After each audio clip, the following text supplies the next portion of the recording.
The kitchen was sweltering, even with the fan lazily stirring the heavy Palm City air. My hands gripped the edge of the table, knuckles white, my body trembling.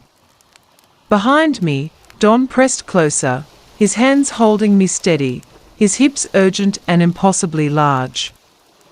Every thrust sent shivers racing through me, heat pooling low and dangerous. "No one will ever know," he whispered into my ear, his voice thick with promise and dominance. My breath hitched. My mind screamed, "This is wrong, so wrong," but my body betrayed me entirely.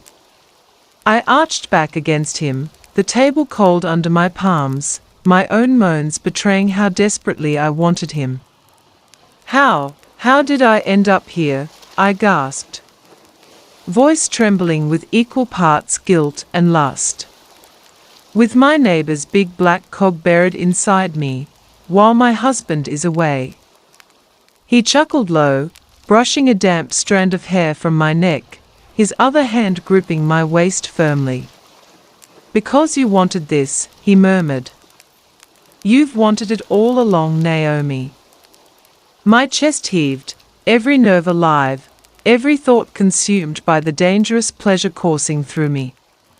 The kitchen, the city, the world beyond these walls, none of it existed anymore. There was only him, only this secret, only this forbidden, intoxicating moment.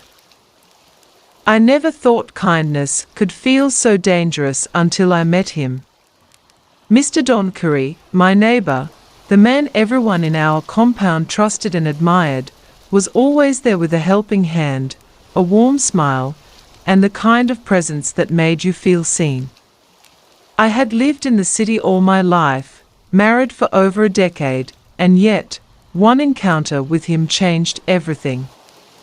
The memory hit me every time I tried to sleep, the heat of his hands on me, the firmness of his body pressed against mine, the forbidden thrill of our secret. I remember that first night vividly, the one I swore would never happen.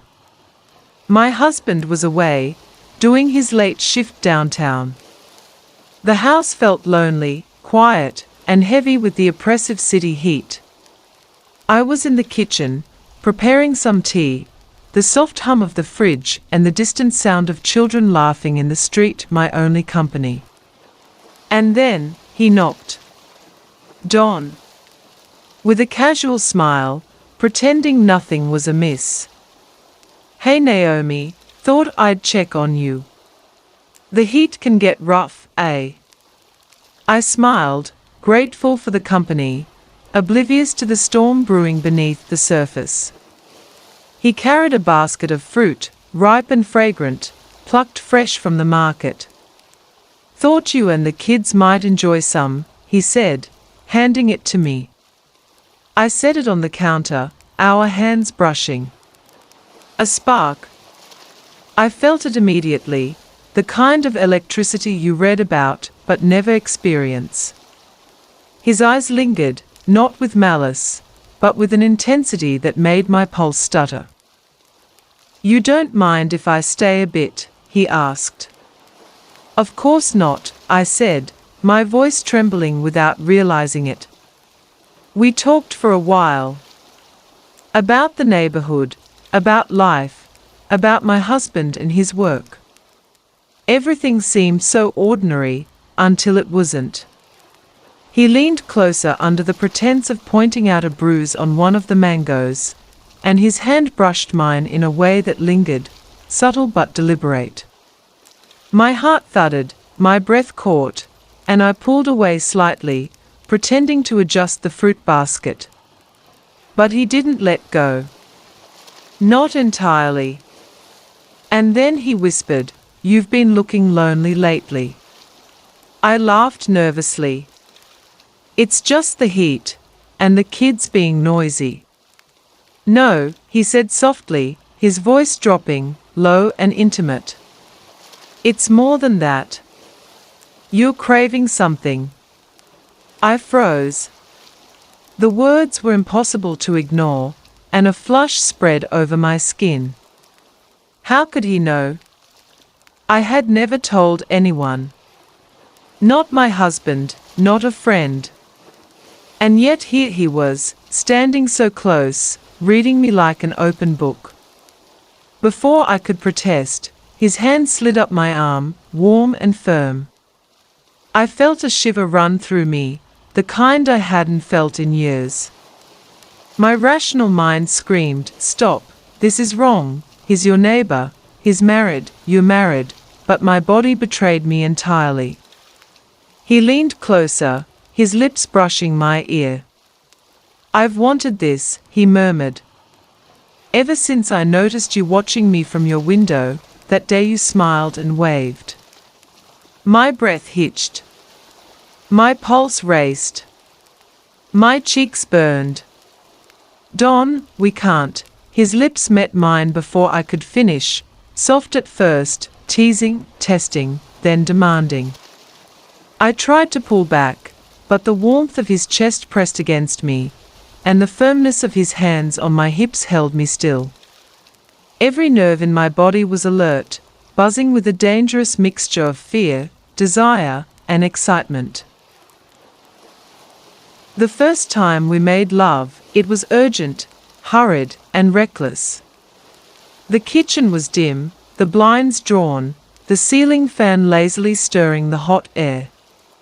He was bigger than I had imagined, the sheer weight and heat of him consuming me. And when I realized just how large he was, my breath caught in my throat. I had never felt anything like it, and I knew instantly that this would change everything. That night, I gave myself to him completely. Every touch, every kiss, every whispered word carved a secret into my body that belonged only to him. I felt ashamed, guilty, and yet, I could not stop. The thrill of the forbidden, the secrecy, the sheer power of his desire, it was intoxicating. Afterwards, I sat on the counter, wrapping my arms around myself, listening to his steady breathing as he lay next to me, the tension of the night slowly melting away.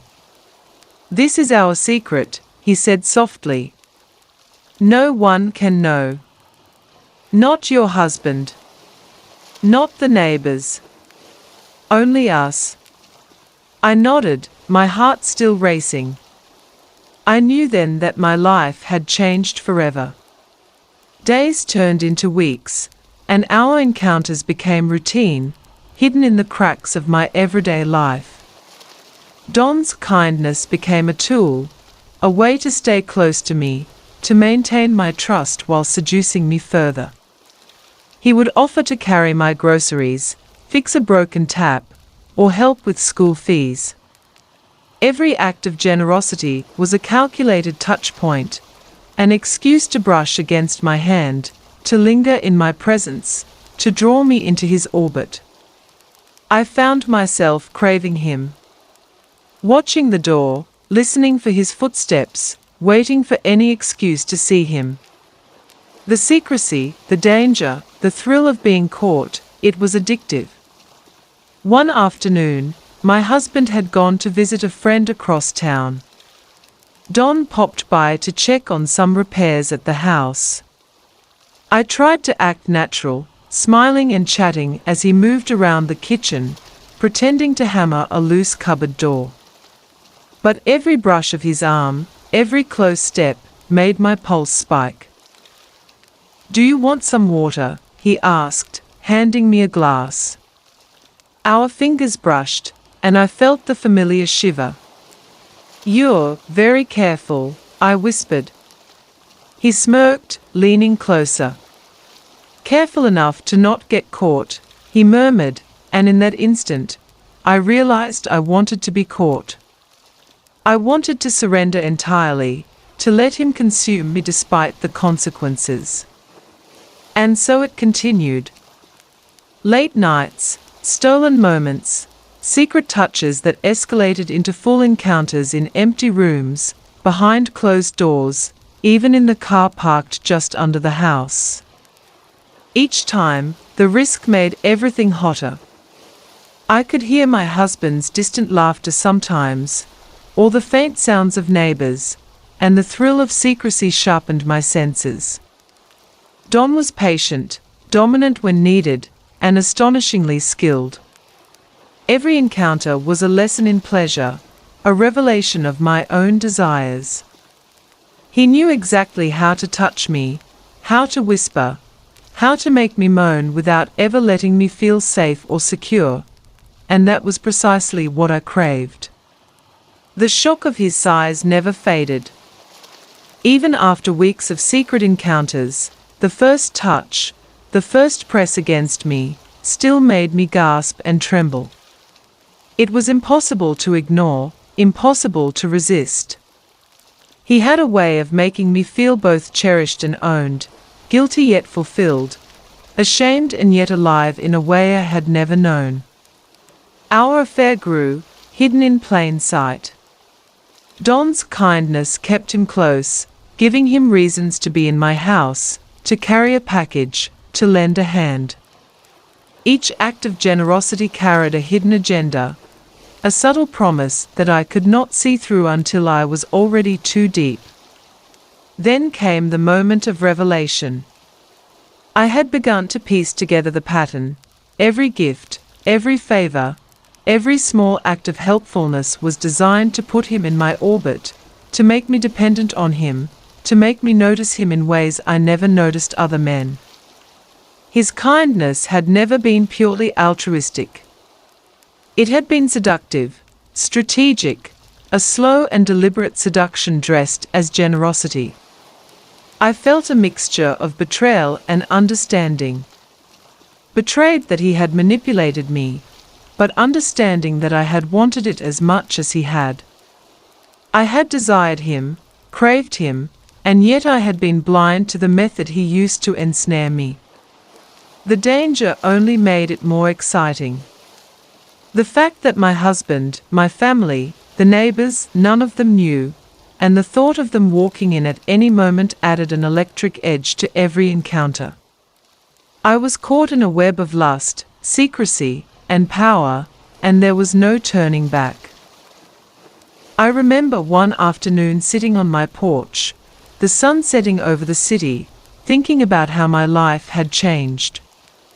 My husband was still unaware, Don's hand still lingered in my memory, and I felt a pulse of shame and desire that left me dizzy. Could kindness ever be pure? I wondered, when it was wielded as a weapon of lust. Did it matter if the end result brought pleasure and excitement, even if the path was forbidden? And yet, despite the guilt, despite the secrecy, despite the scandalous nature of our encounters, I knew one thing. I could never go back to the way things were. Don's presence had awakened something in me, something fierce and unrepentant. I craved his touch, his dominance, his reckless carelessness with my heart and body.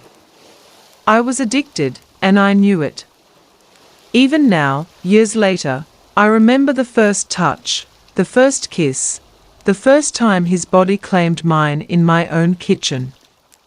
I remember the shock, the awe, the disbelief, and I remember the quiet, dangerous joy of being his secret, the hidden object of his desire in a city full of eyes and ears.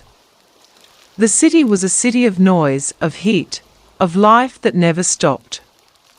And within that chaos, behind walls and closed doors, I found a truth that no one else could see, that behind every act of kindness, there could be a secret. A desire, a lust so consuming it could rewrite the story of your life. I still smile when I think of him, still tremble when I recall the feel of him, still taste the memory of the forbidden.